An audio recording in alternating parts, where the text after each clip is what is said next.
Boa noite, pessoal. Eu sou o professor Wanderson e hoje nós vamos trabalhar um tema muito importante dentro da área da geografia, que são os países de industrialização tardia. E qualquer dúvida que vocês tiverem durante a aula, vocês podem estar entrando em contato comigo, que a gente vai esclarecer todas as dúvidas e pendências que ficou sobre o conteúdo, ok? Países de industrialização tardia. Primeiramente, o que é isso? São os países que se ingressaram no processo de industrialização quase 100 anos após a primeira Revolução Industrial. O Brasil, o México, dentre outros países da América Latina, até mesmo outros países do mundo, se industrializaram tardiamente, logo após esse período. Mas nessa aula a gente vai falar especificamente da Alemanha e do Japão, que se industrializaram na segunda metade do século XIX. A Alemanha, como a gente falou, se industrializou tardiamente, e isso se deu porque o país entrou em guerra, na Guerra Franco-Prussiana, em 1870 a 1871.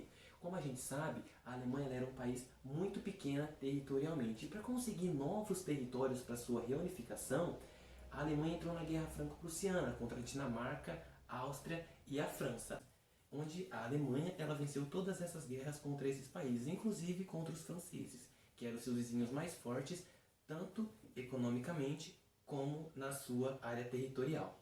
E depois disso, a Alemanha, após essa guerra, ela conseguiu as províncias de Alsácia e a província de Lorena, que pertenciam à França. Tá? E com isso, a Alemanha passou a ter moeda única, que é o euro. Depois, economicamente, a Alemanha, óbvio que entrou em outras guerras, mas a franco-prussiana foi uma das mais importantes. E depois de conseguir esses territórios, ela conseguiu ter uma moeda única. Na Primeira Guerra Mundial, a Tríplice Aliança saiu derrotada pela Tríplice Entente e o Tratado de Versalhes assinado em 1919.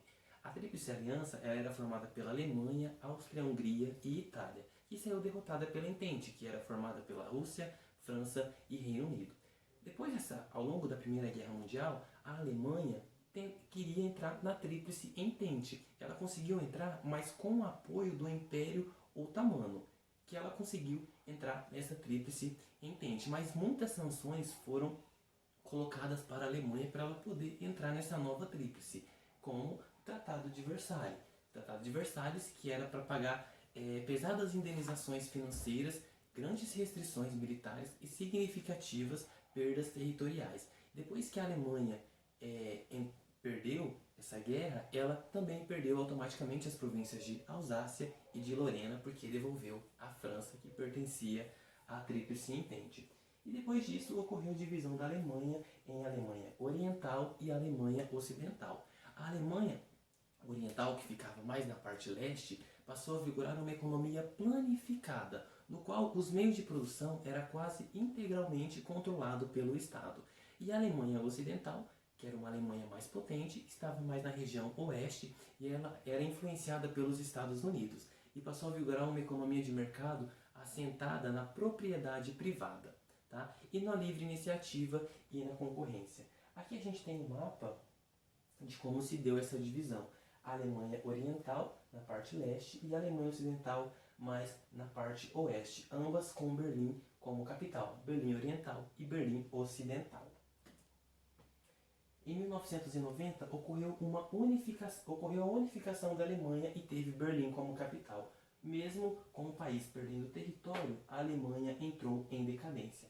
A Alemanha Oriental e a Alemanha Ocidental, tanto o povo do oeste quanto o povo de leste, eles tinham muitas restrições, muitas diferenças e poucos territórios também com a perda após a guerra. E elas acabaram se unificando. E mesmo com o país com essas crises, o país não entrou em decadência.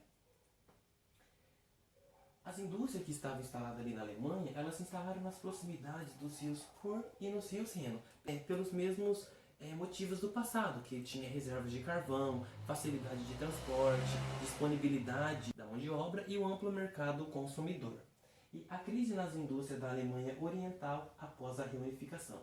Essa crise da Alemanha Oriental se deu porque a Alemanha Oriental ela fabricava aqueles carros chamados Trabi, que era um carro que com o passar dos anos, ele foi sendo abandonado pelos seus proprietários, por ser um carro muito vagaroso, barulhento e de baixo rendimento e muito poluidor. E quando ela se uniu com a Alemanha Ocidental A Alemanha Ocidental possuía a empresa, por exemplo, da BMW. Como que eles vão comparar uma BMW com uma Trabi? Por isso que o pessoal, os proprietários, acabaram deixando esses carros de lado e comprando carros mais novos e mais tecnológicos após a reunificação. E as indústrias defasaram fabricavam os carros, como a gente foi falado, chamados de Trabi pela antiga República Democrática Alemã. Aqui está a localização do rio Ruhr e do rio Reno. O Ruhr está mais a norte e o rio Reno ele está mais na região sul. Aqui os carros, os Trabis, né? Um carro bem antigo, que era muito vagaroso, muito barulhento e poluidor, que era abandonado pelos seus proprietários. Em 1993, ocorreu o crescimento econômico alemão. Isso aconteceu pelos gastos em recursos que provocou o aumento do déficit público, obrigando o governo a emitir a moeda, o que levou a alta taxa de inflação. Na segunda metade de 1990, ocorreu uma gradativa redução da inflação. Vale ressaltar que a Alemanha, mesmo ela perdendo território, ganhando território, perdendo território novamente, perdendo províncias, ela nunca deixou de ser uma grande potência mundial, tanto naquela época quanto até os dias de hoje, por ser um país desenvolvido. Entramos agora para o Japão, né? Que o primeiro contato dos japoneses com os europeus se deu no início do século XVI, com a chegada dos comerciantes, dos evangelizadores e dos portugueses que permaneceram lá por aproximadamente 100 anos, e a abertura do Japão pelos norte-americanos por meio do Tratado de Kanagawa. Como a gente ainda vai ressaltar agora, o Japão ele ficou isolado por cerca de 200 anos. Os próprios europeus não poderiam entrar no Japão e os próprios japoneses não poderiam sair do seu território pelo fato de estarem isolados durante 100 anos. Aí com o Tratado de Kanagawa, os norte-americanos conseguiu abrir essa fronteira em 1854, que acabou com os 200 anos de isolamento do Japão e consequentemente com sua política de exclusão, abrindo dessa forma as portas japonesas de Shimoda e Hakodate ao comércio. O processo de industrialização e modernização do Japão começou a partir de 1868 e em pouco tempo o país conseguiu aderir muito território.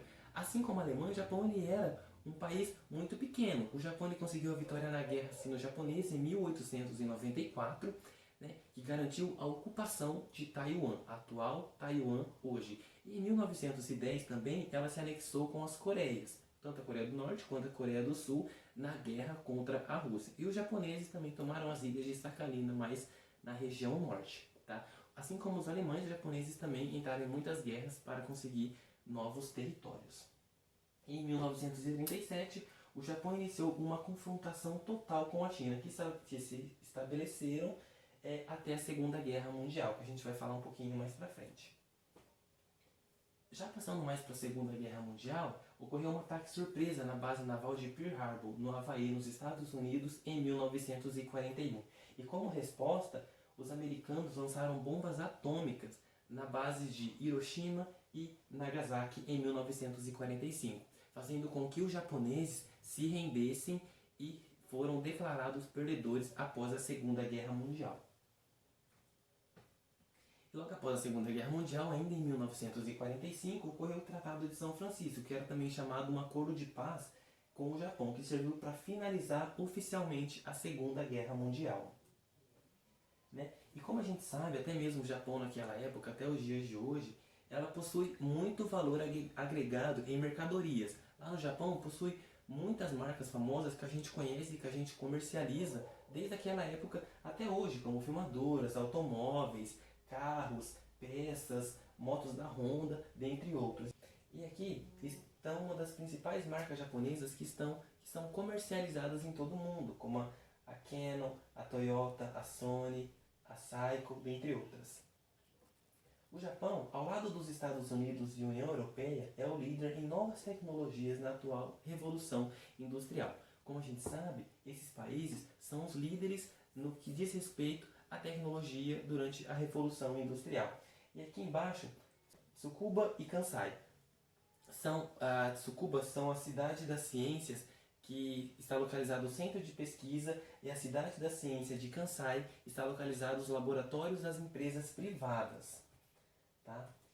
E em 1990, a economia japonesa perdeu o fôlego, e isso foi consequência do sucesso dos anos anteriores. Tá? Porque o grande acúmulo de riquezas do país levou os agentes econômicos a uma crescente especulação das ações daquele país, o que provocou uma enorme alta na Bolsa de Valores de Tóquio. E o valor dessas ações dos móveis japoneses despencaram, e os bancos deixaram de fazer empréstimos, no decorrer da crise. E apesar dessa crise, o país permaneceu com o terceiro PIB do mundo e é uma potência industrial de primeira linha. Assim como a Alemanha, apesar da crise, ela nunca deixou de ser um país industrial, desenvolvido e de primeira linha.